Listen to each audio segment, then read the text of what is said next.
اعوذ باللہ من الشیطان الرجیم بسم اللہ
الحمد للہ رب العالمین والصلاة والسلام علی سید المرسلین وعلی آلہ واصحابہ اجمعین اما بعد۔ سورۃ الانفال کی یہ آخری 4 آیتیں ہیں جن کی ابھی آپ کے سامنے تلاوت کی گئی۔ آیت نمبر 72 سے 75 تک کا یہ سلسلہ ہے، جس میں اللہ تعالیٰ نے حضور اکرم صلی اللہ علیہ وسلم کی نبوت اور رسالت کو جو غلبہ حاصل ہوا، اللہ تعالیٰ نے حضور اکرم صلی اللہ علیہ وسلم کی دعوت کو، دین حق کو، جو سارے ادیان پر،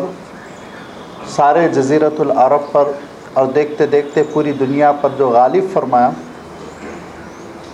اس کے لیے اللہ تعالیٰ نے جن بنیادوں کو، جن بنیادی صفات کو انتخاب فرمایا اور صحابہ کو ان صفات پر تیار کیا گیا، اس کا تذکرہ اللہ تعالیٰ نے کیا۔ انشاءاللہ وہ صفات کا تذکرہ آپ کے سامنے آئے گا۔ آپ دیکھیں گے کہ ان صفات کو اللہ تعالیٰ نے مکرر یعنی بار بار تکرار کے ساتھ ذکر فرمایا، اور اس کا سبب یہ ہے کہ اس صورت میں جب کہ اللہ تعالیٰ نے جنگ بدر کا تذکرہ فرمایا، غزوہ بدر کا تذکرہ فرمایا، اور غزوہ بدر میں غیبی مدد کا، غزوہ بدر میں نصرت اللہ تعالیٰ کی جانب سے جو اللہ کے رسول پر نازل ہوئی، سکینت، رحمت اور کامیابی جو اللہ کے رسول صلی اللہ علیہ وسلم کے دامنگیر ہوئی، اس کا تذکرہ فرمایا۔ تو ذیل میں اللہ تعالیٰ نے چند احکام کا تذکرہ فرما دیا۔ ان احکام میں ایک حکم تو مال غنیمت کا ہے کہ جنگ میں جو مال سپاہیوں کے ہاتھ آئے گا اس مال کا کیا ہوگا۔ حضور اکرم صلی اللہ علیہ وسلم سے پہلے جو جنگیں ہوتی تھیں تو اس میں عام طور پر سپاہی مال لوٹ لیا کرتے تھے، اور جب مال سپاہی کے حصے میں آ جاتا وہ خود لوٹ لیا کرتا، وہ خود مالک بن جایا کرتا۔ تو لازمی بات ہے سپاہی کے اندر دھیرے دھیرے ڈاکو جیسی کیفیت پیدا ہونے لگی، اور وہ خود غرضی کے ساتھ لڑنے لگا، لوٹنے کی نیت سے لڑنے لگا۔ اور عربوں میں یہ ڈکیتی، مال لوٹنا اور مال لوٹنے کے لیے لڑنا،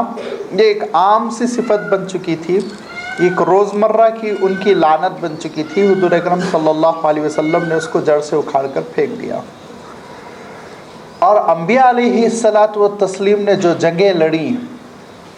جن کا تذکرہ آپ کو تورات میں بھی نظر آئے گا، جن کا تذکرہ آپ کو انجیل میں بھی اشاروں میں ملے گا، اور جن کے بارے میں اللہ تعالیٰ نے قرآن مجید میں بھی اشارے فرمائے، حضرت طالوت کی جنگ، جالوت سے، حضرت داؤد علیہ السلام کی جنگ، حضرت سلیمان علیہ السلام کی جنگیں، اس میں مال غنیمت کا ہوتا یہ تھا کہ یہ اللہ تعالیٰ کے لیے خاص کر دیا جاتا تھا، اس کو جلا دیا جاتا تھا، کسی کے لیے جائز نہیں ہوتا تھا کہ اس سے استفادہ کرے، فائدہ اٹھائے۔ لیکن حضور اکرم صلی اللہ علیہ وسلم کی شریعت میں اللہ تعالیٰ نے جو احکام مرحمت فرمائے وہ یہ کہ مال سے فائدہ تو اٹھایا جائے گا، لیکن انفرادی طور پر نہیں، انڈیویژولی نہیں، سب مملکت کو دے دیا جائے گا، سرکاری خزانے میں جمع کیا جائے گا۔ اب پھر اس کے بعد سے تقسیم ہوگی، اس میں غریبوں کا بھی حق ہوگا، یتیموں کا بھی حق ہوگا، بیواؤں کا بھی حق ہوگا، پریشان حال لوگوں کا بھی حق ہوگا۔ اس میں حضور اکرم صلی اللہ علیہ وسلم کو ایک مد دیا گیا کہ آپ اس میں جیسا چاہے یہ 5واں حصہ 20% آپ جیسے چاہے خرچ کریں وغیرہ وغیرہ، وہ تفصیل گزر چکی۔ یہ حکم اللہ تعالیٰ نے نازل فرمایا کہ مال غنیمت کا کیا ہوگا، سپاہی کو بھی ملے گا، جو پیدل لڑ رہا تھا اس کو کتنا ملے گا، جو گھوڑ سوار تھا اس کو کتنا ملے گا۔ یہ سارے احکام فقہ کے ہیں جو تفصیل کے ساتھ فقہی کتابوں میں دیکھے جا سکتے۔ ایک حکم تو اللہ تعالیٰ نے یہ ارشاد فرمایا کہ مال غنیمت کا کیا ہوگا۔ ذیلی طور پر دوسرا ایک اہم حکم وہ ان قیدیوں کا تھا جو جنگ میں فرار ہوتے وقت پکڑے گئے، جن کو جنگی قیدی کہتے ہیں۔ تو لازمی بات ہے اس زمانے میں تو جیلوں کا تصور نہیں تھا کہ جیلوں میں لا کے ٹھوس دیا جائے، بلکہ اس زمانے میں جنگی قیدی عام طور پر غلام بنائے جاتے تھے۔ اس زمانے میں جنگی قیدی عام طور پر قتل کر دیے جاتے تھے۔ اس زمانے میں جنگی قیدیوں کے ساتھ بہت ہی غلط سلوک کیا جاتا تھا۔ اور اس زمانے کی کیا بات ہے،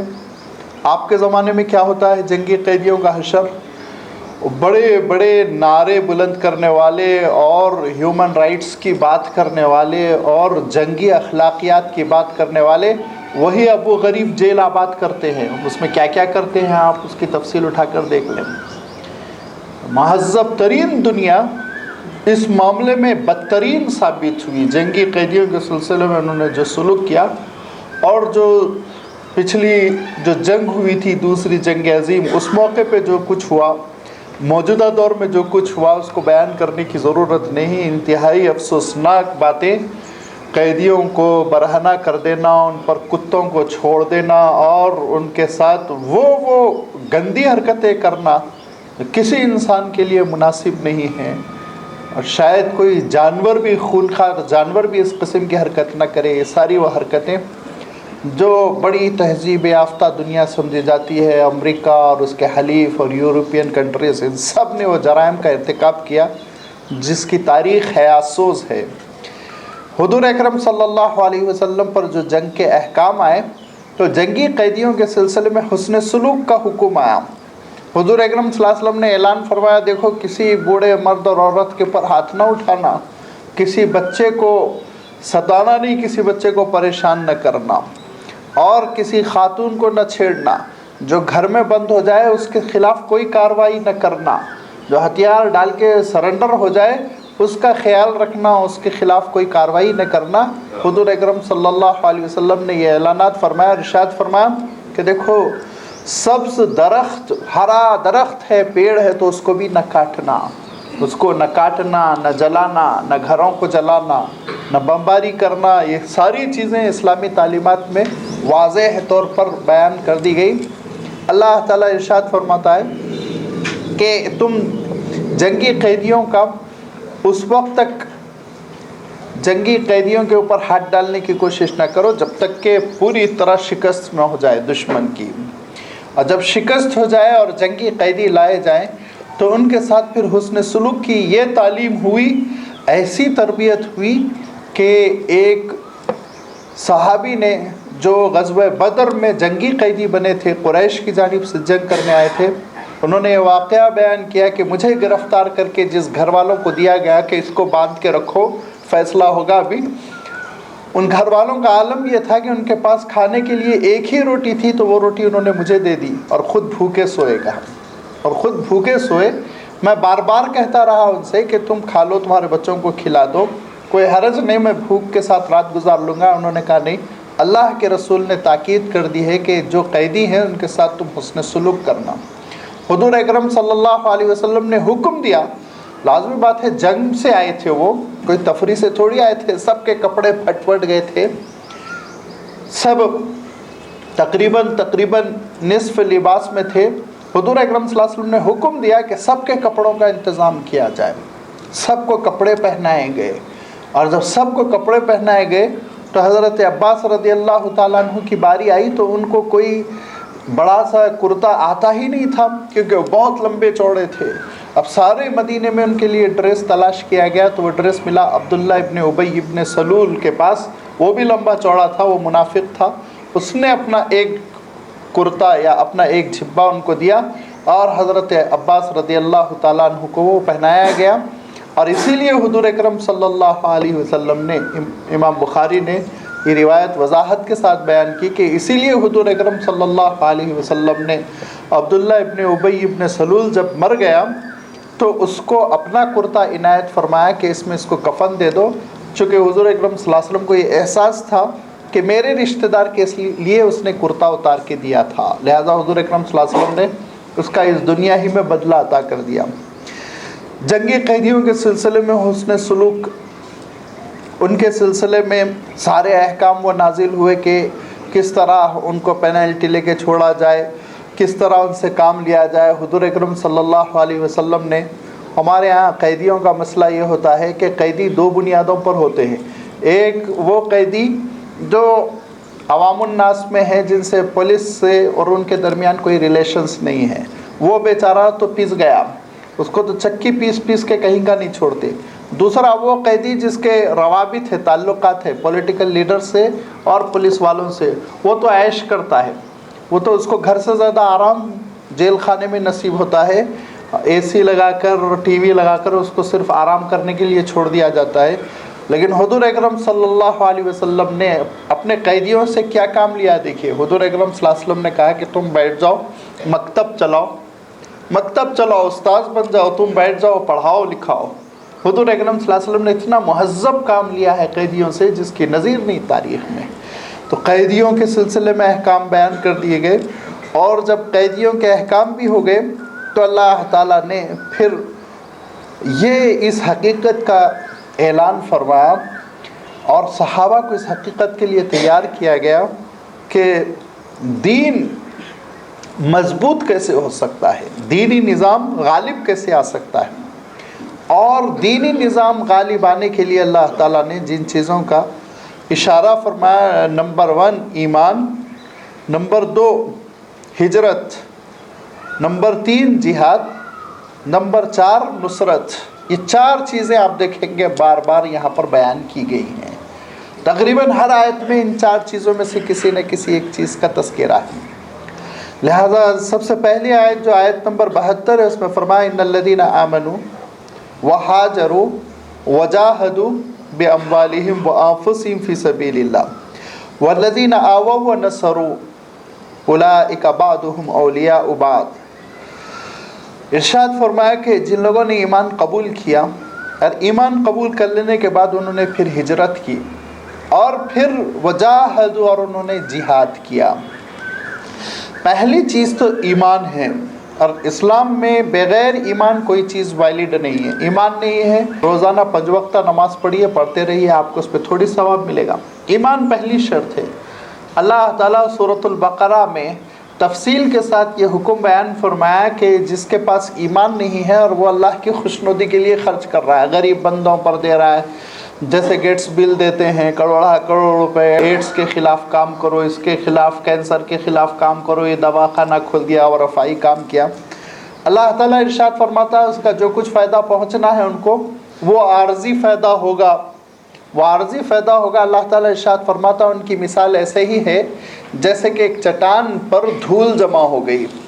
کئی سال ہوائیں چلتی رہی، آندھی چلتی رہی، دھول جمع ہونے سے ایسا لگا کہ یہ چٹان ہل پلیس ہے اور اس پہ بہت زبردست قسم کی کھیتی ہو سکتی ہے، اس میں تو کافی لگائی جا سکتی ہے، اس میں بادام لگایا جا سکتا ہے، کاجو لگایا جا سکتا ہے۔ چنانچہ ایک صاحب نے اس پہ خوب خرچہ کیا،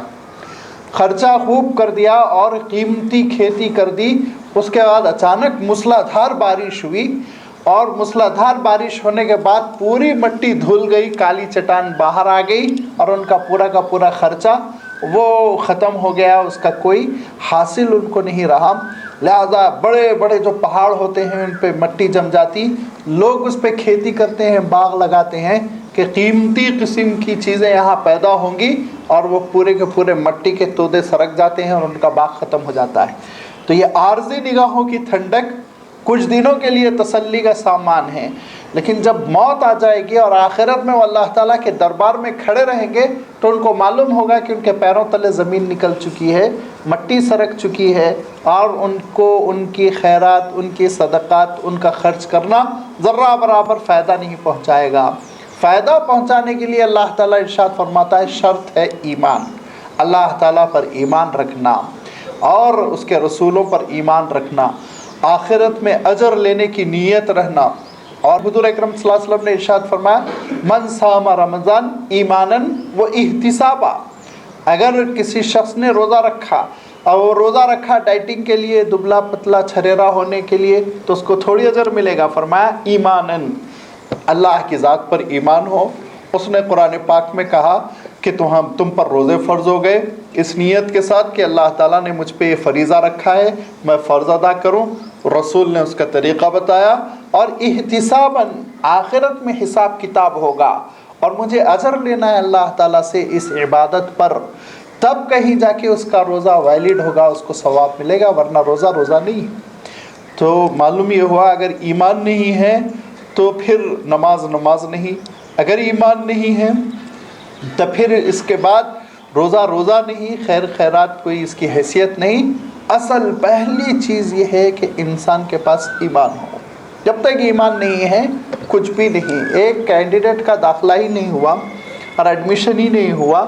اور اس کی فیس نہیں جمع ہوئی اور اس کی رسید نہیں کٹی اور اس کے بعد وہ روزانہ بستہ لے کے آ رہا ہے، کلاس میں بیٹھ رہا ہے، تو اس سے کیا اس کو فائدہ ہوگا؟ سوچیے آپ۔ امتحان کا وقت آئے گا، بتایا جائے گا، ان کو راستہ دکھا دیا جائے گا گھر کا کہ آپ اصلاً رجسٹرڈ آپ اسٹوڈنٹ ہی نہیں ہیں، تو آپ کو امتحان کہاں سے دینے دیا جائے گا؟ تو یہ جب تک کہ آدمی اپنے آپ کو رجسٹرڈ نہ کروائے اللہ تعالیٰ کے پاس ایمان کے ذریعے سے، اس وقت تک نیکی نہیں ہیں فی الحقیقت۔ حضور اکرم صلی اللہ علیہ وسلم سے جب پوچھا گیا کہ بہت ساری نیکیاں ہیں جو بغیر ایمان کے انسان کرتا ہے، ایمان نہیں ہے بہت سی نیکیاں کر رہا ہے، آپ نے بھی دیکھا ہوگا اپنے حلقے احباب میں کہ بغیر ایمان بڑی شریفانہ زندگی، اچھا کردار، اخلاق۔ حضور اکرم صلی اللہ علیہ وسلم نے جواب دیا کہ ایسے بندے کو اللہ تعالیٰ دنیا ہی میں دے دلا کے چھٹی کر دیتا ہے، جتنا دینا ہے دنیا میں دے دیتا ہے، آخرت میں کچھ نہیں ملنے والا ہے۔ تو پہلی چیز کیا فرمایا؟ ان الذین آمنوا، ایمان، اور اس کے بعد سے دوسری چیز وہاجروا، اور جنہوں نے ہجرت کی۔ ہجرت کے کیا معنی ہیں؟ ہجرت ہجرہ کے اصلاً معنی تو چھوڑ دینے کے ہیں، لیکن جب کبھی ہم اسلامی اصطلاح میں ہجرت کا لفظ استعمال کرتے ہیں تو اس کا مفہوم یہ ہوتا ہے اللہ تعالیٰ کے لیے اپنے وطن کو چھوڑ دینا، پھر واپس نہ آنا، واپس آنے سے ہجرت نہیں رہ جائے گی۔ حضور اکرم صلی اللہ علیہ وسلم نے فتح مکہ کے بعد جب کہ مکہ مکرمہ کنٹرول میں آ گیا اور حضور اکرم صلی اللہ علیہ وسلم اپنے سارے قریشی صحابہ کے ساتھ ہے، تو وہ لوگ بڑی حسرت کے ساتھ دیکھ رہے، دیکھو یہاں میرا گھر تھا، دیکھو یہ میرا بیڈ روم تھا، یہاں میں رہتا تھا، ہم لوگ یہاں کھیلتے تھے اس میدان میں، ہم لوگ اس راستے سے جایا کرتے تھے۔ یہ ساری چیزیں جب تبصرہ کرنے لگے تو انصاری صحابہ کو ایسا محسوس ہوا کہ اب جب کہ مکہ مکرمہ قابو میں آ چکا ہے تو حضور اکرم صلی اللہ علیہ وسلم اپنے اس وطن کو چھوڑ کر واپس مدینہ کیوں جائیں گے؟ تو حضور اکرم صلی اللہ علیہ وسلم نے اعلان فرمایا ایسا کچھ نہیں ہے، ہجرت ہم نے کر لی ہے، لہٰذا مدینہ منورہ واپس جائیں گے، یہی نہیں بلکہ حضور اکرم صلی اللہ علیہ وسلم نے حج کے بعد صرف 3 دن قیام فرمایا، مکہ مکرمہ میں صرف 3 دن قیام فرمایا، اس کے بعد آپ نے واپسی کا سفر کر لیا۔ آپ چاہتے تو 1 مہینہ 2 مہینہ مکہ مکرمہ میں ٹھہرتے، روزانہ ویسے ہی عمرے کرتے جیسے آج کل ہم لوگ کرتے ہیں، مسجد عائشہ جاتے ہیں عمرہ کرتے، مسجد عائشہ جاتے ہیں عمرہ کرتے، اس کے بعد کہتے ہیں میں 1 مہینے میں 30 عمرے کیا۔ حضور اکرم صلی اللہ علیہ وسلم بھی کر سکتے تھے، لیکن حضور اکرم صلی اللہ علیہ وسلم نے ایسا نہیں کیا، واپسی فرما لیا، اپنے واپسی کا ارادہ فرمایا تاکہ ایک تو یہ کہ انصاری صحابہ کو اطمینان بھی ہو جائے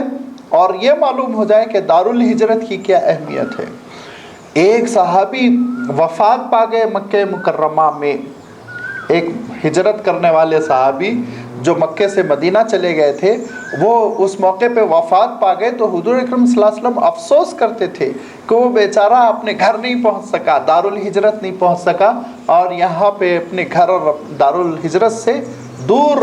مکہ مکرمہ میں انہوں نے وفات پا لی۔ تو افسوس کیا حضور اکرم صلی اللہ علیہ وسلم نے۔ معلوم یہ ہوا کہ ہجرت کا معنی یہ ہے، ہجرت کے معنی ہے کہ اپنے گھر بار کو، اپنے وطن کو اللہ تعالیٰ کے لیے، اس کے دین کے لیے، کوئی اور اپنا گھر بسانے کے لیے، اپنی فیکٹری چلانے کے لیے، اپنے کاروبار بڑھانے کے لیے یہ ہجرت نہیں ہوگی، یاد رکھیے آپ۔ اللہ کے لیے، اس کے دین کے لیے چھوڑ دیا جائے اور ایسے چھوڑا جائے کہ پھر واپس آنے کی نیت بھی نہ ہو، یہ ہے ہجرت۔ وجاہدوا باموالہم، ہجرت کے بعد تیسری چیز کا تذکرہ فرمایا، اور اپنے مال کے ذریعے سے اور اپنی جان کے ذریعے سے اللہ کی راہ میں جنہوں نے جہاد کیا۔ جہاد کے بارے میں تو آپ جانتے ہیں کہ سب سے زیادہ شاید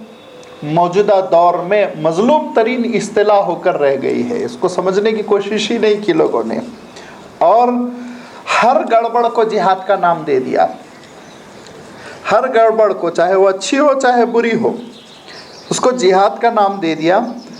جہاد کا جو مفہوم ہے اور اس کا جو روٹ ورڈ ہے جیم ہا دال، جس سے جوہدن بھی بنا ہے اور جس سے ایک لفظ اردو میں جد و جہد بھی بنا ہے، اس کے اصلاً معنی ہوتے ہیں اسٹرگل کرنا، محنت کرنا، کسی چیز کو حاصل کرنے کے لیے تگ و دو کرنا، کوشش کرنا۔ اس سے یہ اصطلاح بنی جہاد کی کہ اللہ تعالیٰ کا دین حاصل کرنے کے لیے اور اللہ تعالیٰ کے دین کو غالب کرنے کے لیے، بھلائی کو عام کرنے کے لیے جد و جہد کرنا، کوشش کرنا۔ اور اس کی مختلف شکلیں جو بنی، ان میں ایک شکل یہ ہے کہ انسان اپنی زبان سے جد و جہد کرے، جس کو الجہاد باللسان کہا گیا ہے۔ انسان اپنے قلم سے جد و جہد کرے، جس کو الجہاد بالقلم کہا گیا ہے۔ اور جب ضرورت محسوس ہو، یہ ایک حقیقت ہے جس کی میں ابھی وضاحت کروں گا، اور جب ضرورت ہو تو انسان ہتھیار کے ساتھ جد و جہد کرے، جس کو الجہاد بالسیف کہا گیا ہے۔ یہ مختلف صورتیں ہوتی ہیں، مختلف حالات ہوتے ہیں، اور ان حالتوں میں مختلف انداز میں جہاد کیا جاتا ہے۔ حضور اکرم صلی اللہ علیہ وسلم نے مکہ مکرمہ میں 13 سال زبان سے جہاد کیا۔ مکہ مکرمہ میں 13 سال جو حضور اکرم صلی اللہ علیہ وسلم نے جہاد کیا، کیا بغیر جہاد اللہ کے رسول صلی اللہ علیہ وسلم نعوذ باللہ بیٹھے رہے؟ ہرگز نہیں۔ 13 سال حضور اکرم صلی اللہ علیہ وسلم کا جہاد وہ صرف اور صرف زبان سے رہا، سمجھاتے رہے اللہ کے رسول صلی اللہ علیہ وسلم، اور لوگوں کو دین کی طرف بلاتے رہے۔ اسی کے بعد جب ہجرت ہو گئی تو حضور اکرم صلی اللہ علیہ وسلم نے پھر زبان سے ہی جہاد کیا، لوگوں کو بلاتے رہے۔ جب حملے ہوئے تو حضور اکرم صلی اللہ علیہ وسلم نے ہتھیار سے جہاد کیا، وہ ضرورت تھی۔ یہ ہے دوسری چیز، دوسری حقیقت، کہ جب آپ کو بھلائی کے پرچار سے روک دیا جائے، اچھی بات پہنچانے سے روک دیا جائے، نیکیوں کی تلقین سے آپ کو روک دیا جائے، تو لازمی بات ہے پھر جو برائی کر رہا ہے، گندگی کر رہا ہے، گندگی کے اڈے قائم کر رہا ہے، اور مسلمانوں کو یا آپ کے لیے انسانی سوسائٹی کو سڑانے کی کوشش کر رہا ہے، انسانی سوسائٹی کو تباہ کرنے کی کوشش کر رہا ہے، تو لازمی بات ہے اس کے خلاف سرجری کرنی ہوگی، ہتھیار اٹھانا ہوگا۔ اس کے آداب ہیں، اولئک بعضهم اولیاء بعض، یہ سب ایک دوسرے کے ساتھی ہیں، ایک دوسرے کے چاہنے والے ہیں، ایک دوسرے کے کارساز ہیں، کام بنانے والے ہیں، ایک دوسرے سے محبت کرنے والے ہیں، ایک دوسرے سے جڑے ہوئے ہیں۔ جن کے پاس ایمان ہے اور جنہوں نے ہجرت کی اور جو جد و جہد کرتے ہیں اپنے مال سے اور اپنی جان سے اللہ کی راہ میں، اور جو لوگ ٹھکانہ دیتے ہیں اور جو نصرت کرتے ہیں، مدد کرتے ہیں، یہ سب ایک دوسرے کے بھائی ہیں، ایک دوسرے کے رعایت کرنے والے، خیال کرنے والے ہیں۔ یہ ہے حضور اکرم صلی اللہ علیہ وسلم کی سوسائٹی، یہ ہے حضور اکرم صلی اللہ علیہ وسلم کے زمانے کا مدینہ منورہ کہ ایمان والے ہجرت کرتے ہوئے وہ مکہ مکرمہ سے مدینہ منورہ پہنچ چکے، اور پھر یہ ان کی مدد کی گئی، ان کو ٹھکانہ دیا گیا۔ کیسے مدد کی گئی، کیسے ٹھکانہ دیا گیا، وہ آپ سیرت اٹھا کر دیکھ لیں کہ اپنے گھروں کو پارٹیشن کر دیا گیا، اپنے گھروں میں انہوں نے ٹھکانہ دیا، اپنے مال میں انہوں نے شریک بنایا، اپنی تجارت میں انہوں نے دوسروں کو شیئر دے دیا۔ جو مہاجرین آئے تھے اور جس کو اسلامی اصطلاح میں مواخات کہتے ہیں، مواخات کے معنی بھائی بھائی بنا دیا حضور اکرم صلی اللہ علیہ وسلم نے، تم ان کے ساتھ رہو گے، وہ ان کے ساتھ رہے گا، بھائی بھائی بن گئے، اور پھر اس کی بنیاد پر انہوں نے زندگی شروع کر دی۔ ہجرت کرنے والوں کو بہت بڑی قربانی دینی پڑی تھی، ہجرت کرنے والوں کو اپنا گھر چھوڑ دینا پڑا تھا، ہجرت کرنے والوں کو اپنے رشتہ داروں کو چھوڑ دینا پڑا تھا، ہجرت کرنے والوں کو اپنا سکون، اپنی راحت، سب کچھ قربان کرنا پڑا تھا۔ بڑی محنتوں کے بعد وہ مکہ مکرمہ سے نکلے تھے، مدینہ منورہ آئے تھے۔ اب تاریخ اٹھا کر دیکھیں کہ وہ صحابہ جنہوں نے ہجرت کی کتنی عظیم الشان انہوں نے قربانی دی کہ حضرت صہیب رومی رضی اللہ تعالیٰ عنہ مکہ مکرمہ میں بہترین کامیاب تجارت، بلکہ انڈسٹری تھی آپ کی، آپ یوں سمجھ لیجئے کہ ایک بہت ہی عمدہ قسم کی انڈسٹری، ایک فیکٹری تھی جس کے مالک تھے حضرت صہیب رضی اللہ تعالیٰ عنہ۔ بہترین ہتھیار بناتے تھے لوہے کے، اور لوہے کی کاریگری پر جس کو حدادی کہتے ہیں، بہت ہی عبور تھا حضرت صہیب رضی اللہ تعالیٰ عنہ کو۔ سخت محنت کے ذریعے سے انہوں نے بڑا سرمایہ جمع کیا تھا، بہت بڑی دولت ان کے پاس جمع ہو گئی تھی۔ جب حضور اکرم صلی اللہ علیہ وسلم چلے گئے مکہ مکرمہ سے تو حضرت صہیب کا دل ہی نہیں لگنے لگا، حضرت صہیب کو چین ہی نہیں آنے لگا مکہ مکرمہ سے، لہٰذا انہوں نے اپنی جو دولت تھی جس کو سخت محنت کے ساتھ انہوں نے اپنے پیشانی کے پسینے کے ذریعے سے کمایا تھا، اس کو لے کر وہ راتوں رات نکلے مکہ مکرمہ سے مدینہ منورہ کے لیے۔ اور مکے سے نکلنا تھا کہ ان کو گھیر لیا گیا چاروں طرف سے گھیر لیا گیا، اور اس کے بعد سے کہا صہیب تم کو جانے نہیں دیں گے۔ تو حضرت صہیب نے کہا دیکھو تیر کا جو میں نشانہ لگاتا ہوں وہ یاد رکھو میرا نشانہ خطا نہیں کرتا، جس کو میں نشانہ لگاتا ہوں اس نشانے پہ تیر جا کے لگتا، اور میرے پاس اچھا خاصا ذخیرہ ہے تیروں کا۔ قریب آؤ گے تو آخری تیر تک میں تیر اندازی کرتا رہوں گا، جتنے مرے تمہاری ذمہ داری، لہذا قریب نہ ہو۔ تو کہا دیکھو صہیب ہم بہرحال تم کو جانے نہیں دیں گے۔ کہا کیوں نہیں جانے دیں گے؟ اس لیے جانے نہیں دیں گے کہ تم مکہ مکرمہ آئے تھے، تمہارے پاس تو دولت نہیں تھی۔ حضرت صہیب نے کہا ٹھیک ہے دولت نہیں تھی، لیکن میں نے کوئی ادھر ادھر سے تھوڑی دولت کمائی، میں نے محنت کی باضابطہ صبح سے شام تک، اور بڑی محنتوں کے بعد میرے پاس سرمایہ جمع ہوا۔ کہا پھر بھی ہم مکے کا مال لے کر تم کو جانے نہیں دیں گے۔ کہا تم کو مال سے دلچسپی ہے، پیسوں سے دلچسپی ہے؟ ان لوگوں نے کہا ہاں پیسوں سے دلچسپی۔ کہا ٹھیک ہے دور ہو جاؤ، میں میرا پورا سرمایہ یہاں پھینک دیتا ہوں، اٹھا لو اپنے گھروں کو لے جاؤ، اور بغیر سرمایہ کے بغیر دولت کے میں یہاں سے نکل جاؤں گا، کیا تم اس پہ راضی ہو؟ ان لوگوں نے کہا اگر تم اپنے پیسوں سے وڈرا ہو رہے ہو، اپنی دولت ہمارے سپرد کر دیتے ہو، تب تو ہم تیار ہیں، تم اکیلے چلے جاؤ، سوچا ہوگا صحرا میں کہیں جائے گا، مر جائے گا، ختم ہو جائے گا، پیسے تو ہم کو مل جائیں گے۔ حضرت صہیب نے پوری کی پوری دولت جو کچھ لے کر سونا وغیرہ نکلے تھے وہ سب کا سب وہیں پھینک دیا۔ پھینکنے کے بعد تنہا روانہ ہو گئے مدینہ منورہ کے لیے۔ اکیلے چلتے لوگوں نے حضور اکرم صلی اللہ علیہ وسلم سے کہا وہ دیکھیے صہیب آ رہے ہیں۔ حضور اکرم صلی اللہ علیہ وسلم فوراً اٹھے، بستی سے باہر نکلے، اور حضرت صہیب کو رضی اللہ تعالیٰ عنہ اپنے سینے سے لگایا اور کہا صہیب بڑی کامیاب تجارت تم نے کی، تم کامیاب رہے، جو تم نے مال پھینکا وہ مال پھینک کر جو ہجرت کی تم نے، یہ تمہاری گھاٹے کی تجارت نہیں ہے، ذالک مال رابح فرمایا، بہت کامیاب تجارت کی۔ تو حضرت صہیب نے کہا اللہ کے رسول اگر یہ آپ کو اطلاع ہوئی تو مزید میرے ایمان میں اضافہ ہے کہ بذریعہ وہی اطلاع ہوگی، ورنہ اس واقعے سے تو کوئی اور مطلع نہیں ہے۔ تو ساری دولت لٹانا، گھر بار لٹا دینا، سب کچھ چھوڑ دینا، یہ ہجرت تھی۔ اور یہ ہجرت کر کے صحابہ مدینہ منورہ میں آ رہے تھے۔ اور آپ جانتے ہیں کہ یہ تیسری ہجرت تھی، فائنل ہجرت۔ پہلی ہجرت حضرت عثمان رضی اللہ تعالیٰ عنہ حبشہ کی جانب گئے، پھر وہاں اطلاع آئی کہ مکے میں لوگ جو ہے ستانا چھوڑ چکے، تو حضرت عثمان واپس آ گئے، معلوم ہوا کہ اطلاع غلط تھی یا تو پھر جھگڑے چل رہے ہیں۔ پھر دوسری ہجرت حضرت جعفر رضی اللہ تعالیٰ عنہ کے ساتھ ایک گروپ غالباً 80 لوگ تھے، پھر وہ حبشہ گئے۔ یہ 2 ہجرتیں ہو چکی تھی، تیسری فائنل اور آخری ہجرت وہ مدینہ منورہ کے لیے ہوئی، اور پھر دھیرے دھیرے سارے مسلمان مدینہ منورہ آ گئے۔ یہ جتنے مکہ مکرمہ کو چھوڑ کر مدینہ منورہ تشریف لائے صحابہ، ان سب کو مہاجرین کہتے ہیں، ہجرت کرنے والے۔ اب پھر اس کے بعد سے مدینہ منورہ کے جو 2 قبیلے تھے، بڑے قبیلے اوس اور خزرج، ان لوگوں نے خیر مقدم کیا، ان لوگوں نے مدد کی، تعاون کیا، شیئر کر لیا اپنے ساتھ، ان کو انصار کہتے ہیں، یہ انصاری صحابہ ہے۔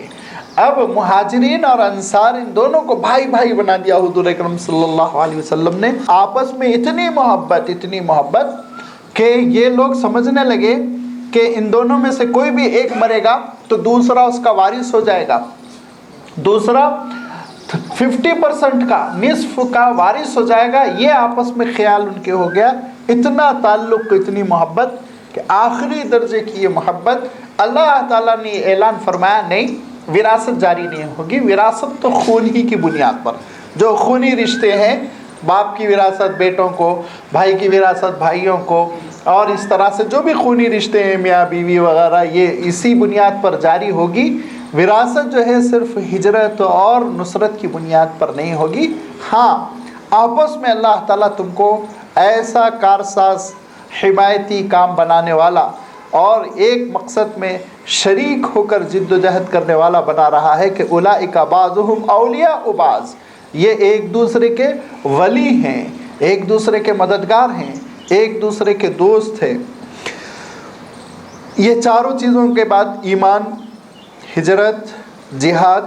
اور نصرت، ان چاروں چیزوں کے بعد اللہ تعالیٰ ارشاد فرماتا ہے اولئک بعضهم اولیاء بعض، کہ یہ ایک دوسرے کے ولی ہیں۔ تو میں ولی کی بھی تشریح کر دوں۔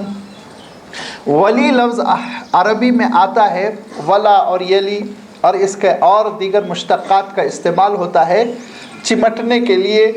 لگے ہوئے ہونے کے لیے، ملے ہوئے ہونے کے لیے۔ کوئی چیز اگر ملی ہوئی ہو، فوراً لگ کر آ رہی ہو تو ولا کا لفظ استعمال کرتے ہیں۔ ولیون کے معنی ہوتے ہیں وہ ساتھی جو لگا رہتا ہے، وہ ساتھی جو ملا رہتا ہے۔ یہ ولیون کا لفظ آپ دیکھیں گے کہ اللہ تعالیٰ کے لیے بھی آیا، اللہ ولی المؤمنین آیا کہ اللہ مومنوں کا ولی ہے، اور اس کا مفہوم یہ کہ اللہ تعالیٰ مومنوں کی حمایت، مومنوں کی مدد، مومنوں کو ایمان کی توفیق، نیک کام کی توفیق دینے میں بالکل لگا ہوا ہے، ہمہ وقت ساتھ ہے، اس مفہوم میں۔ ولیون کا لفظ بندوں کے لیے بھی آیا۔ اب بہت مشہور آیت اکثر آپ اس مہینے میں خوب سنتے رہے ہوں گے، الا ان اولیاء اللہ لا خوف علیہم ولا هم یحزنون، کہ اللہ کے ولی وہ ہیں جن کو نہ غم ہے نہ اندیشے ہیں۔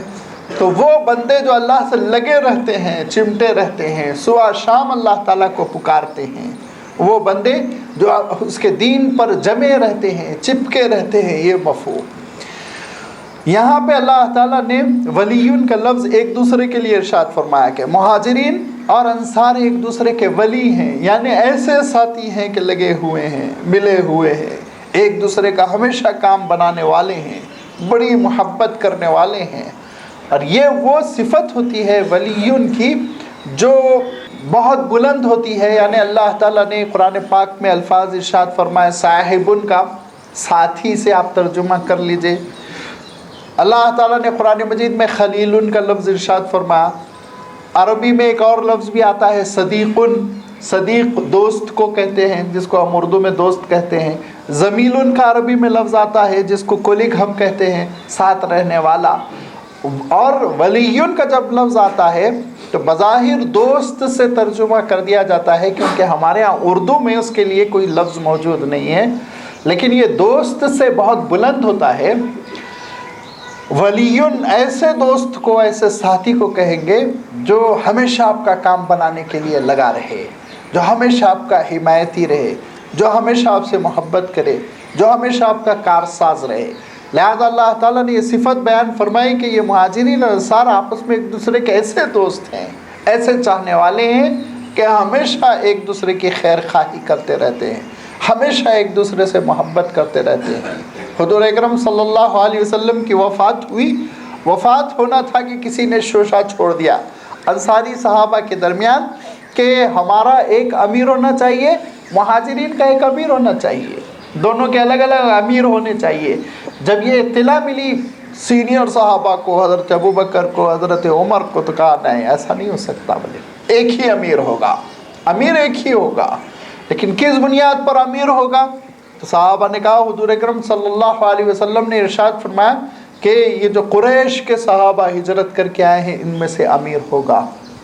یہ اس لیے نہیں کہ قبیلہ قریش ان کو فضیلت ہے ان کا امیر ہو جائے، نہیں، آپ ذرا تاریخی اعتبار سے غور کریں کہ حضور اکرم صلی اللہ علیہ وسلم کو، حضور اکرم صلی اللہ علیہ وسلم کی دعوت کو، حضور اکرم صلی اللہ علیہ وسلم کی شخصیت کو جس طرح مہاجرین صحابہ نے سمجھا تھا، وہ موقع انصار صحابہ کو نہیں آیا۔ 13 سال تو حضور اکرم صلی اللہ علیہ وسلم پہلے ہی گزار چکے تھے حضرت ابوبکر حضرت عمر کے درمیان، اور 13 سال تو یہ نبوت کے ہوئے۔ حضرت ابوبکر رضی اللہ تعالیٰ عنہ تو بچپن سے ساتھ ہی تھے، حضور اکرم صلی اللہ علیہ وسلم سے دو ڈھائی سال چھوٹے تھے، ایک طرح سے بس ہم عمر تھے، تو حضور اکرم صلی اللہ علیہ وسلم کی خدمت میں نبوت سے بہت پہلے سے لگے رہتے تھے، تو کتنا انہوں نے حضور اکرم صلی اللہ علیہ وسلم کو سمجھا ہوگا، تو لازمی بات ہے ان کو کیسے نظر انداز کیا جا سکتا تھا۔ اسی لیے حضور اکرم صلی اللہ علیہ وسلم نے یہ بات ارشاد فرمائی تھی کہ دیکھو ائمہ جو بنیں گے، خلفاء جو بنیں گے، وہ قریش میں سے ہوں گے، اور اس لیے بھی بات ارشاد فرمائی تھی حضور اکرم صلی اللہ علیہ وسلم نے، اس کے پیچھے ایک زبردست پولیٹیکل حکمت تھی، ایک سیاسی حکمت تھی۔ وہ سیاسی حکمت یہ تھی کہ پورا جزیرۃ العرب، پورا مکمل جو جزیرۃ العرب تھا، جو یمن سے شروع ہو کر عراق پر جا کے ختم ہوتا تھا، وہ پورا کا پورا جزیرۃ العرب صرف قریش کی اہمیت تسلیم کرتا تھا، کسی اور کی اہمیت تسلیم نہیں کرتا تھا۔ تو اگر غیر قریشی کو اس وقت خلیفہ بنا دیا جاتا، امیر المؤمنین بنا دیا جاتا، تو سوائے بغاوت کے کچھ ہاتھ نہیں آتا۔ لہذا حضور اکرم صلی اللہ علیہ وسلم نے یہ اعلان فرما دیا تھا کہ قریشیوں کو خلافت اور انصاریوں کو نبی کی شخصیت کافی ہے۔ انصاری صحابہ کو یہ بہت بڑا اعزاز ہے کہ ان کے گھر میں، ان کے گھر کے آنگن میں، ان کے قلب شہر میں اللہ کے رسول صلی اللہ علیہ وسلم آرام فرمائیں گے، اور کہا قریشیوں کو یہ دیا جائے گا کہ وہ خلافت کریں گے، وہ امیر المؤمنین ہوں گے۔ اس بنیاد پہ حضور اکرم صلی اللہ علیہ وسلم نے مہاجرین اور انصار کے درمیان محبت پیدا فرما دی۔ لہذا یہ اللہ تعالیٰ ارشاد فرماتا ہے کہ یہ ایک دوسرے کے کارساز، کام بنانے والے۔ والذین آمنوا ولم یہاجروا، لیکن جنہوں نے ایمان قبول کیا اور ہجرت نہیں کی، مکہ مکرمہ میں ہیں، ما لکم من ولایتہم من شیء، تو ان کی ہمدردی، ان کا کام بنانا تمہاری ذمہ داری نہیں ہے۔ تم مدینے میں رہ کے کیا کر سکتے ہو؟ کچھ نہیں کر سکتے۔ سب سے اولین ذمہ داری عائد ہوتی ہے ان ایمان والوں پر جو مکہ مکرمہ کے ہیں، وہ مکہ مکرمہ چھوڑ دیں، وطن چھوڑ دیں، ملک اپنا چھوڑ دیں، مدینہ منورہ آ جائے۔ مدینہ منورہ آنے کے بعد ان کی مدد کی جائے گی۔ فرمایا کہ والذین آمنوا، اور جنہوں نے ایمان قبول کیا، ولم یہاجروا، لیکن انہوں نے ہجرت نہیں کی ہے، ما لکم، اے ایمان والو تم سب کے لیے، ما لکم جمع کا صیغہ ہے، تم سب کی کوئی ذمہ داری نہیں ہے، ما لکم من ولایتہم من شیء حتی یہاجروا، یہاں تک کہ وہ ہجرت کر لیں، ہجرت کر کے وہ مکہ مکرمہ سے مدینہ منورہ آ جائیں۔ اس وقت تک تم ان کا کام نہیں بنا سکتے، ان کے تم حامی نہیں سمجھے جاؤ گے۔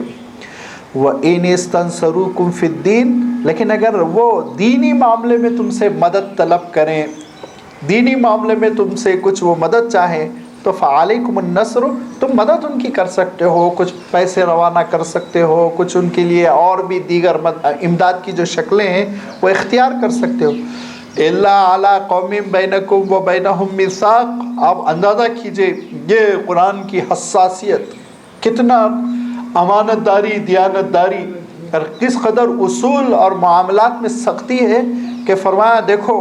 جو ایمان والے ہیں، مکے سے ہجرت نہیں کر سکے، مکے میں ہیں اور تم سے مدد مانگتے ہیں، تم ان کو کچھ پیسے بھیج سکتے ہو، کھانے پینے کی چیزیں بھیج سکتے ہو، مدد کی جو بھی شکلیں اختیار کر سکتے ہو، لیکن یاد رکھو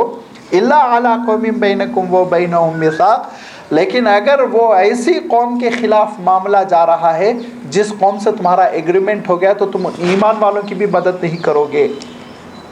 تمہارا ایگریمنٹ ہو گیا کسی قوم سے، معاہدہ ہو گیا کہ ہم مل جل کر رہیں گے، آپس میں لڑیں گے نہیں، اور اس معاہدے کے بعد ان کے درمیان کچھ ایمان والے ہیں اور وہ ایمان والے تم سے لنک قائم کرنا چاہتے ہیں اور تم سے وہ مدد چاہتے ہیں، اور وہ اپنی قوم سے جھگڑ رہے ہیں جس قوم میں ہیں، تو پھر تم ان کی مدد نہیں کرنا، اور ہجرت کر کے آ جائیں الگ بات ہے۔ لیکن اگر وہ ایسی قوم میں ہے جو تم سے قوم معاہدہ کر چکی ہے کہ امن کے ساتھ رہے گی، اب اس کے بعد اندر ان کی گڑبڑ کچھ لوگ کر رہے ہیں، تو ان گڑبڑ کرنے والوں کی تم مدد نہیں کرو گے۔ صاف ارشاد فرما دیا الا علی قوم بینکم و بینہم میثاق، ہر لفظ واضح ہے دیکھیے، ہاں سوائے اس کے کہ ایسی قوم بینکم تمہارے، و بینہم ان کے درمیان میثاق کوئی معاہدہ ہو چکا ہے، تو پھر ایسی صورت میں تم ان کی مدد بھی نہ کرو۔ کیوں؟ معاہدے کا لحاظ رکھو۔ حضور اکرم صلی اللہ علیہ وسلم نے اس کی عملی تفسیر فرما دی۔ اس کی عملی تفسیر حضور اکرم صلی اللہ علیہ وسلم نے کب فرمائی؟ صلح حدیبیہ کے موقع پر مکے کے لوگوں سے معاہدہ ہو گیا جنگ بندی کا، اب جنگ نہیں ہوگی۔ اس معاہدے میں یہ لکھ دیا گیا کہ اگر مکے کا کوئی شخص جو اسلام قبول کر چکا ہے وہ مدینے جائے گا تو مدینے والے اس کو قبول نہیں کریں گے، اور اسی اسنا ابو جندل رضی اللہ تعالیٰ عنہ مدد مانگتے ہیں، حضور اکرم صلی اللہ علیہ وسلم نے ان کی مدد نہیں کی۔ حضور اکرم صلی اللہ علیہ وسلم نے ان کی مدد نہیں کی کیونکہ قوم سے معاہدہ ہو چکا ہے، اجتماعی جو معاہدہ ہو چکا ہے اس کا پاس و لحاظ کیا جائے گا۔ لہذا حضرت ابو جندل کو واپس کر دیا گیا اس عالم میں کہ ان کے پیروں میں بیڑیاں تھیں، ان کے ہاتھوں میں زنجیریں پڑی ہوئی تھی۔ حضور نے فرمایا کیا کر سکتے ہیں، معاہدہ ہو چکا ہے، ہجرت کر لیتے تم، پہلے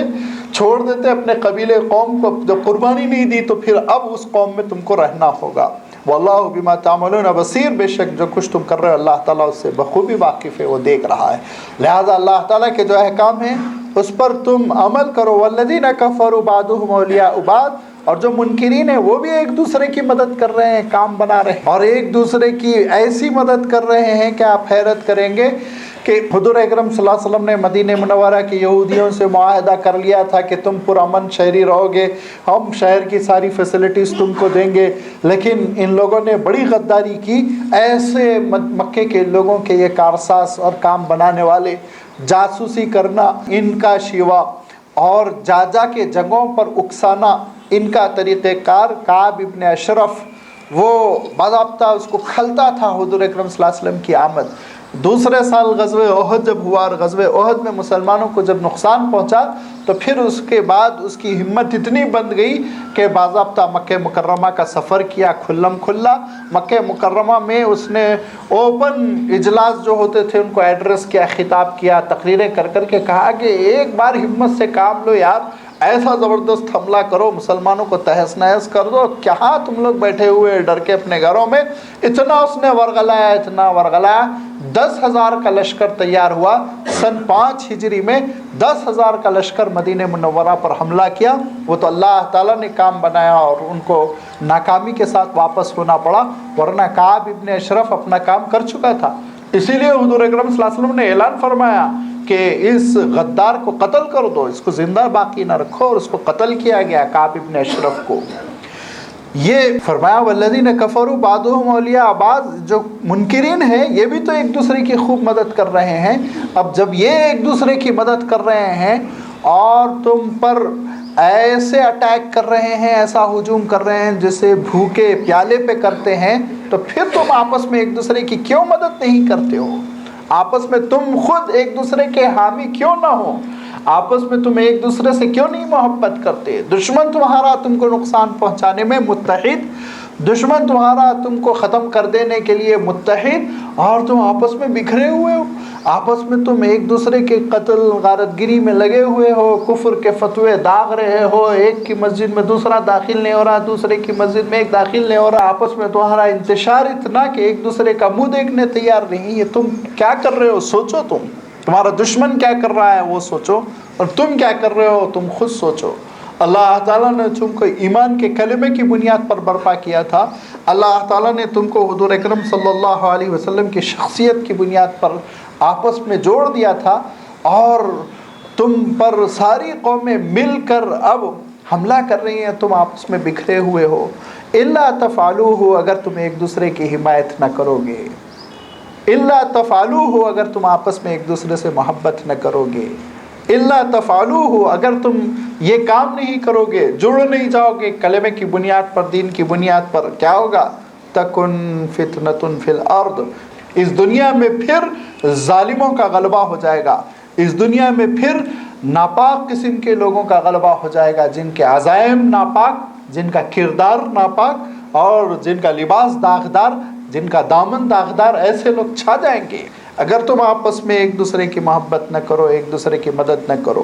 دین حق کی بنیاد پر، کلمہ حق کی بنیاد پر، ایمان کی اساس پر اگر تم نہیں جڑو گے، الا تفعلوہ تکن فتنۃ فی الارض وفساد کبیر، بہت بڑا بگاڑ ہو جائے گا، ابلیس کامیاب ہو جائے گا، اور دنیا کے ایک کونے سے دوسرے کونے تک گندگی ہی گندگی، کچرا ہی کچرا جمع ہو جائے گا۔ کوئی حق کا مؤید، حق کا غالب لانے والا، کوئی دین کا چاہنے والا، دین کی سربلندی کے لیے جد و جہد کرنے والا نہیں رہ جائے گا، بلکہ بہت بڑی برائی، بہت بڑا فساد ہو جائے گا رونما، عظیم الشان بگاڑ، ایسا بگاڑ جس کے بارے میں سورۃ الروم میں سر فرمایا کہ ظہر الفساد فی البر والبحر، زمین پر بھی بگاڑ، سمندر میں بھی بگاڑ، بگاڑ کے بیڑے ہوں گے جو سفر کر رہے ہوں گے، اور جنگی ساز و سامان کے ساتھ وہ سمندروں میں تیر رہے ہوں گے تاکہ مظلوموں کو قتل کر دیا جائے، ختم کر دیا جائے۔ جو دنیا میں زندہ رہے وہ ظالم زندہ رہے، باقی مظلوم کو جینے کا کوئی حق نہ دیا جائے، یہ کیفیت برپا ہو جائے گی۔ لہٰذا آپس میں ایک دوسرے سے محبت کرو، تم کلمے کی بنیاد پر جڑ جاؤ۔ کیسے جڑ گئے تھے صحابہ، کیسے جڑ گئے تھے مہاجرین، کیسے جڑ گئے تھے انصار، جو 60 سال 50 سال کی عمر کے تھے، ایک مرتبہ بھی پچھلی زندگی میں ایک دوسرے کو نہیں دیکھا تھا، ہر معاملے میں متحد، حملہ ہر معاملے میں ایک ساتھ۔ بدر ہی کے میدان میں میں آپ کی خدمت میں رکھ چکا ہوں کہ جب جنگ کے بادل چھا گئے، حضور اکرم صلی اللہ علیہ وسلم نے مشورہ کیا تو انصاری صحابہ نے کیسا جواب دیا، اور انہوں نے کہا اللہ کے رسول، ہم تو سر سے کفن باندھے ہوئے، آپ حکم دیجئے، سمندر میں ڈوبنے کا آپ حکم دیں گے تو ہم سمندر میں ڈوب جائیں گے۔ اور آپ اگر برق الغماد تک کے سفر کرنے کا، یمن کے کنارے تک سفر کر کے لڑنے بھیڑنے کا آپ کا حکم دیں گے، ہم چلیں گے وہاں پہ، ہم حضرت موسیٰ علیہ السلام کے ان بے وفا ساتھیوں کے جیسے نہیں ہیں جنہوں نے کہا تھا کہ فَاذْهَبْ أَنْتَ وَرَبُّكَ فَقَاتِلَا إِنَّا هَاهُنَا قَاعِدُونَ، اے موسیٰ آپ اور آپ کا رب جا کے جنگ کر لیں، ہم تو اپنے گھروں میں بیٹھے رہیں گے، ہم ان لوگوں میں سے نہیں، ہم آپ کا ساتھ دیں گے، جہاں جہاں ضرورت ہوگی وہاں وہاں ہم ساتھ دیں گے۔ لہذا حضور اکرم صلی اللہ علیہ وسلم نے انہی بنیادوں پر ایمان کے بعد ہجرت، اور پھر نصرت، انصاری صحابہ کی مدد، اور پھر یہ اس ہجرت اور نصرت کے ایک مرکب کو تیار کرنے کے بعد جہاد ہوا تھا، دین کو غالب کرنے کے لیے، کلمہ حق کو ظاہر کرنے کے لیے، دین حق کو ظاہر کرنے کے لیے ایک زبردست جد و جہد ہوئی تھی، جس کا نتیجہ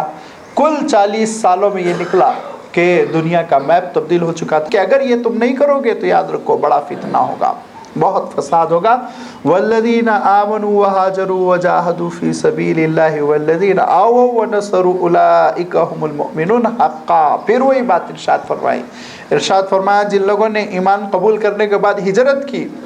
اپنے ملک کو، اور اپنا ملک بھی ایسا کہ مکہ مکرمہ جیسا ملک چھوڑا، وجاہدوا فی سبیل اللہ، اور اللہ کی راہ میں انہوں نے جد و جہد کی، جہاد کیا، والذین آووا ونصروا، اور جنہوں نے مدد کی، نصرت کی، اور ان مہاجرین کو ٹھکانہ دیا، یہی ہے اولئک هم المؤمنون حقا، صحیح حقیقت میں ایمان والے یہ ہیں، یہی مٹھی بھر ایمان والے ہیں جو اس دنیا کو بدل دینے والے ہیں۔ فرمایا لہم مغفرۃ ورزق کریم، یہی ہے جن کے لیے اللہ کی مغفرت کے فیصلے ہیں، یہی ہے جن کے لیے اللہ تعالیٰ نے رزق کریم تیار کر رکھا ہے جنت میں۔ اعلیٰ قسم کی بخشش ان کو دی جائے گی، عنایتیں دی جائیں گی۔ بخشش خاص اصطلاح میں استعمال کر رہا ہوں، بخشنا، بخشش دے دیجئے کہتے ہیں نا کہ کچھ عنایت فرمائیے، یہ مفہوم ہے رزق کریم کہ اللہ تعالیٰ کی جانب سے بہترین قسم کا ایک انعام ان کو ملے گا، بخشش ملے گی، اور لازمی بات ہے وہ جنت کی شکل میں ملے گی۔ یہ آیت ایسی آیت ہے کہ اگر حضور اکرم صلی اللہ علیہ وسلم کے صحابہ کے سلسلے میں جن لوگوں نے ہجرت کی، جن لوگوں نے نصرت کی، ان کے سلسلے میں کوئی نعوذ باللہ ذرہ برابر شک و شبہ کرے تو یہ اس آیت کا سیدھے سیدھے وہ منکر ہے، سیدھے سیدھے وہ منکر ہے۔ اللہ تعالیٰ ارشاد فرما رہا ہے جنہوں نے مکہ چھوڑا، ہجرت کر لی، اور جن لوگوں نے مدینہ منورہ میں مدد کی، یہ سچے مومن ہیں۔ اب اگر کوئی شخص نعوذ باللہ ان کے ایمان میں شبہ کرتا ہے، وہ اللہ تعالیٰ کے خلاف چلتا ہے، اللہ تعالیٰ جو اعلان کر رہا ہے اس اعلان کے خلاف بولتا ہے، اللہ تعالیٰ تو عالم الغیب والشہادہ ہے، دلوں کا بھید جاننے والا ہے، وہ کہہ رہا ہے یہ لوگ ایمان والے ہیں، اور جو بعد میں پیدا ہوئے، گندے ماحول میں پیدا ہوئے، اجمی ملکوں میں پیدا ہوئے، وہ ان کے ایمان میں شبہ کر رہے ہیں۔ اب آپ کس کی بات پر یقین کریں گے؟ آپ سوچیں گے۔ اسی لیے مولانا علی میاں صاحب رحمۃ اللہ علیہ نے کتاب لکھی ہے عربی میں صورتان متضادتان، دو مختلف تصویریں، ایک تصویر اللہ پیش کر رہا ہے، ایک تصویر کچھ اور لوگ پیش کر رہے ہیں۔ اب تم کس کی تصویر پر ایمان لانا چاہتے ہو، قبول کرنا چاہتے ہو، تم خود غور کر لو۔ ایک اللہ تعالیٰ کہہ رہا ہے کہ ابو بکر، عمر، عثمان، علی، یہ سب ایک دوسرے کو چاہنے والے، محبت کرنے والے، ایمان کی بنیاد پر، ہجرت کی بنیاد پر، اور مدینہ منورہ میں آ کے بسنے والے، اور انصاری صحابہ ان کی مدد کرنے والے، یہی مومن ہے اصلاً۔ جو ان کی راہ پہ چلے گا، ان کے انداز کو اپنائے گا اور ان کے اعمال کو اپنائے گا، وہ مومنوں کے اعمال کو اپنانے والا مومن ہوگا۔ یہ ہے اصل مومن، ایمان والے۔ اولئک هم المؤمنون حقا، اور تاکید کر دی حقیقت میں ہے اگر ایمان والے تو یہی ایمان والے ہیں۔ اور اگر کوئی ان کے راستے پہ نہیں ہے، ان کو راہ راست پر نہیں سمجھتا، تو وہ ایمان والا ہی نہیں ہے، ان کے راستے ہی پہ نہیں ہے۔ ان کے لیے یاد رکھو لغزشیں ہوں گی، اگر لغزش نہیں ہوگی تو مغفرت کا کیا مسئلہ؟ سوچیے آپ، ان سے لغزشیں ہوں گی، کہیں نہ کہیں بھول چوک ہوگی، اجتہاد کریں گے، اجتہاد میں غلطی ہوگی، تبھی ان کے لیے لہم مغفرتن، مغفرت کا اعلان ہے، اور رزق کریم، جو کچھ انہوں نے کیا ہے حضور اکرم صلی اللہ علیہ وسلم کے ساتھ مرمٹنے کا معاملہ، اس کی وجہ سے ان کو اللہ تعالیٰ خصوصی انعام بھی عنایت فرمائے گا۔ اسی لیے تو حضور اکرم صلی اللہ علیہ وسلم نے سارے بدری صحابہ سے یہ ارشاد فرمایا اعملوا ما شئتم، جو کرنا ہے کرو، تمہاری تو مغفرت ہو چکی، فرمایا کوئی چیز تم کو نقصان نہیں پہنچائے گی۔ جتنے بدر میں صحابہ تھے ان کو یہ خوشخبری دے دی گئی جو کرنا ہے کر لو، اب تو تمہاری مغفرت ہو چکی، طے ہو گیا، فیصلہ ہو گیا اللہ تعالیٰ کا کہ تم اب جنت میں جاؤ گے ہی جاؤ گے۔ اور پھر اس میں آپ جانتے ہیں 10 صحابہ تو ایسے عشرہ مبشرہ جن کے بارے میں کھلم کھلا حضور اکرم صلی اللہ علیہ وسلم نے کہا یہ جنت میں جانے والا ہے، یہ جنت میں جانے والا ہے۔ لہذا یہ وہ حضور اکرم صلی اللہ علیہ وسلم کے ساتھیوں کی ایک ٹکڑی ہے جو روئے زمین پر انبیاء علیہ الصلاۃ والتسلیم کے بعد سب سے افضل ترین اور سب سے پاکیزہ، سب سے اچھے ایمان والے، والذین آمنوا من بعد، ہاں، اور ان کے بعد بھی جو ایمان قبول کر رہے ہیں وہ ہاجروا، اور وطن چھوڑ رہے ہیں، وجاہدوا معکم، تمہارے ساتھ آ کر جہاد کر رہے ہیں، فاولئک منکم، یہ بھی تمہارے ساتھی ہیں، ان کی بھی مغفرت ہوگی، ان پر بھی اللہ تعالیٰ رحم و کرم فرمائے گا۔ وَأُولُو الْأَرْحَامِ بَعْضُهُمْ أَوْلَىٰ بِبَعْضٍ فِي كِتَابِ اللَّهِ، یاد رکھو یہ تمہاری محبتیں، یہ تمہاری الفتیں، یہ تمہارا ایک دوسرے سے دیرینہ تعلق، گہرا قلبی تعلق، اس کا اعتراف ہے اور بہت بڑی نعمت ہے جو اللہ تعالیٰ کی جانب سے تم کو ملی۔ لیکن وہ اولو الارحام بعضهم اولیٰ ببعض فی کتاب اللہ، اللہ کے احکام میں رشتہ دار زیادہ اہم ترین ہوں گے۔ اللہ کی کتاب میں، اللہ کے احکام میں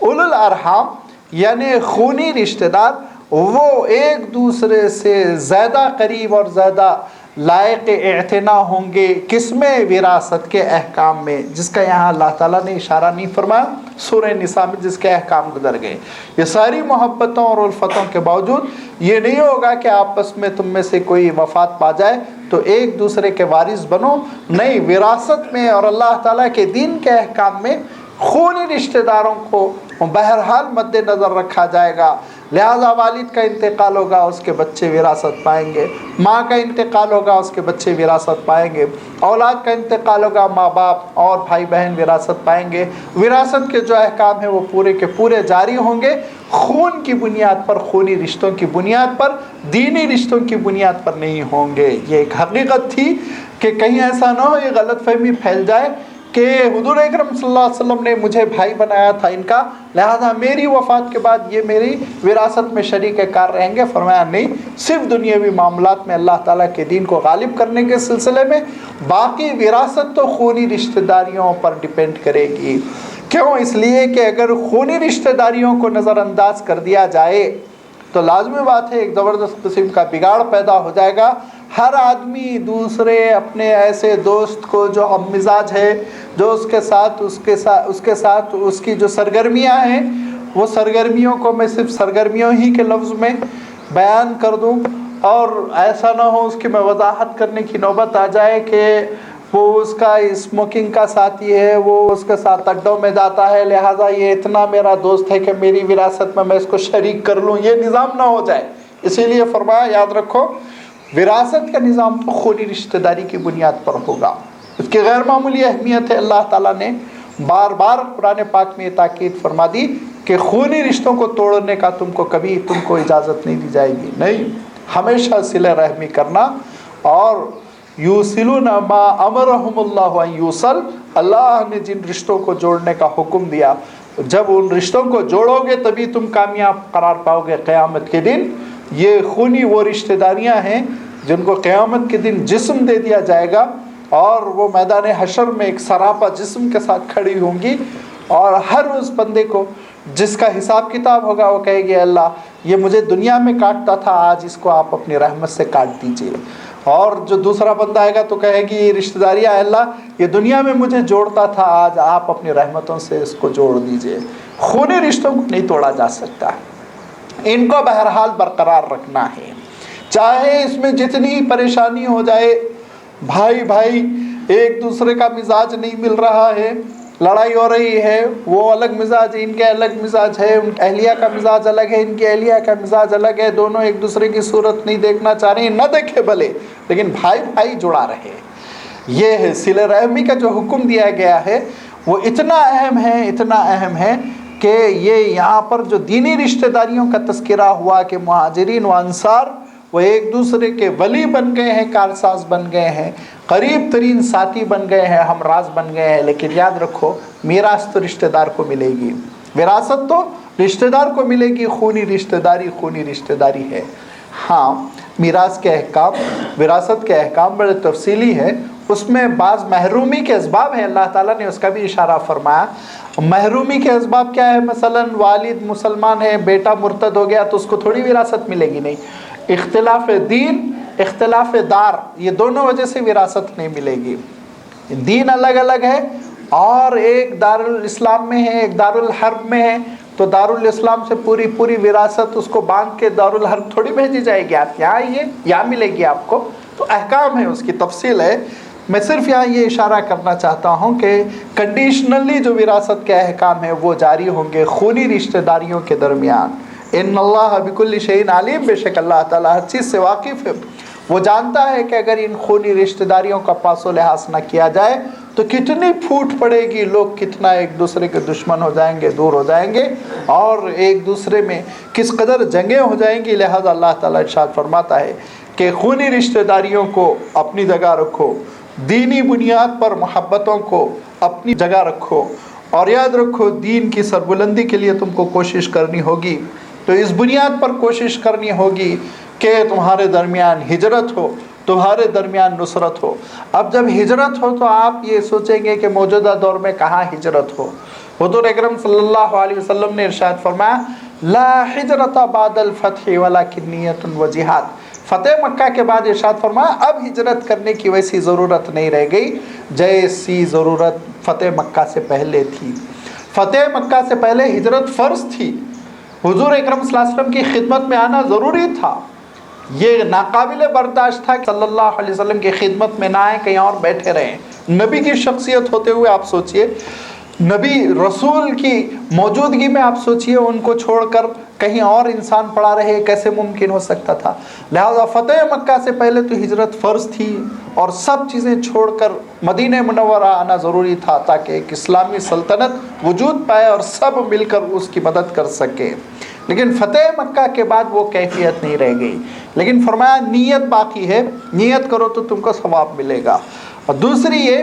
کہ ہجرت کی بہت ممکن ہے جزوی شکلیں ہو سکتی ہیں، وہ تم اختیار کر سکتے ہو، فرض نہیں، فرض تو ختم ہو گیا، فریضہ تو نہیں رہ گیا، لیکن جزوی کیا شکلیں ہو سکتی ہیں؟ مثلا کسی علاقے میں تم کو پورے دین کے ساتھ نہیں رہنے دیا جا رہا، تم وہ علاقہ چھوڑ سکتے ہو، وہ علاقہ چھوڑ کر تم پھر ایسے علاقے میں آ کے قیام کر سکتے ہو جہاں دین کے ساتھ انسان کا بسنا اور دین کے ساتھ زندگی بسر کرنا ممکن ہو سکے، یہ تمہارے اپنے اختیار پر ہے۔ لیکن اگر تم یہ کہو اللہ تعالیٰ کے پاس کہ اللہ وہاں پہ مجھے اسلام پر جینے ہی نہیں دے رہے تھے، نہ نکاح کرنے دے رہے تھے، نہ طلاق، نہ خلا، نہ وراثت، نہ کچھ، نہ کیا، سارے احکام غیر اسلامی تھے، تو اس وقت یہ کہا جائے گا، فرمایا الم تکن ارض اللہ واسعہ فتہاجروا فیہا، اللہ کی زمین تو بہت لمبی چوڑی تھی، ہجرت کرنا تھا آپ کو، کیوں پڑے رہے آپ؟ دل میں مزہ یہی آ رہا تھا، اسی لیے جی رہے تھے اور سمجھ رہے تھے کہ بڑی ترقی یافتہ دنیا میں تمہیں اسلام کے لیے تم کو نکلنا چاہیے تھا، چھوڑ دینا چاہیے تھا اسی غیر مسلم ریاست کو اور پہنچ جانا چاہیے تھا وہاں جہاں تم کو دین پر عمل کرنے کی گنجائش میسر ہوتی۔ لہذا یہ ہجرت کے سلسلے میں فرمایا دیکھو نیت باقی ہے، اور اسی لیے حضور اکرم صلی اللہ علیہ وسلم نے اپنے ارشاد میں وضاحت کر دیا، المہاجر من ہاجر، مہاجر وہ ہے جس نے ہجرت کی ہو، کس سے؟ خواہشات نفس سے، گناہوں کی محبت سے، گناہوں کی رغبت سے ہجرت کر کے وہ پھر آ جائے کدھر؟ نیکیوں پر، طاعتوں پر، وفاداری پر، یہ بھی ہجرت ہے فرمایا حضور اکرم صلی اللہ علیہ وسلم نے، کہ جس نے ہجرت کر دی ہو نفس کی خواہشات سے، ترک کر دی ہو وہ اپنی خواہشات کو اور دین کو اختیار کر لیا، تو اس کو بھی ہجرت کا ثواب ملے گا۔ لہذا یہ ہجرت کا عمل ہو اور جہاد ہو، اللہ کے دین کو غالب کرنے کے لیے جذبہ ہو، جد و جہد ہو، اس کے لیے انسان کی صلاحیتیں لگے، انسان کی مال لگے، انسان کی ذہانت لگے، انسان کا وقت لگے، انسان کی محنت لگے، انسان کے جذبات لگے، پھر اس کے بعد سے آپ دیکھیں گے کہ اللہ تعالیٰ کا دین غالب آتا ہے اور اللہ تعالیٰ کے دین کو وہ غلبہ ملتا ہے جو غلبہ پچھلی صدیوں میں مل چکا۔ اللہ تعالیٰ جانتا ہے تمہارے دلوں کے بھید کو بھی، نیتوں کو بھی، تمہارے عزائم کو بھی، تمہارے جذبوں کو بھی، ان اللہ بکل شیء علیم۔ لہذا یاد رکھو کہ جیسا جذبہ ہوگا ویسا عمل ہوگا، جیسی نیتیں ہوں گی ویسے اعمال ہوں گے۔ لہذا اللہ کے دین کی مدد اور اللہ کے دین کو قائم کرنے کے لیے جذبہ اپنے دلوں میں پیدا کرو، اس کا تم کو پورا پورا اجر ملے گا۔ اس کے بعد سے اللہ تعالیٰ نے سورۃ التوبہ میں یہ ارشاد فرمایا کہ اللہ کا دین دھیرے دھیرے کیسے غالب آیا، کیسے اس کی مدد ہوئی، کیسے لوگوں نے قربانیاں دی، یہاں تک کہ حق اور باطل علیحدہ علیحدہ ہو گیا، اور وہ جو دبے ہوئے سسک رہے تھے وہی مکہ مکرمہ کے لوگ دنیا میں کیسے غالب آئے۔ یہ ساری تفصیل انشاءاللہ سورہ توبہ میں آپ کے سامنے آئے گی۔ وآخر دعوانا ان الحمد للہ رب العالمین۔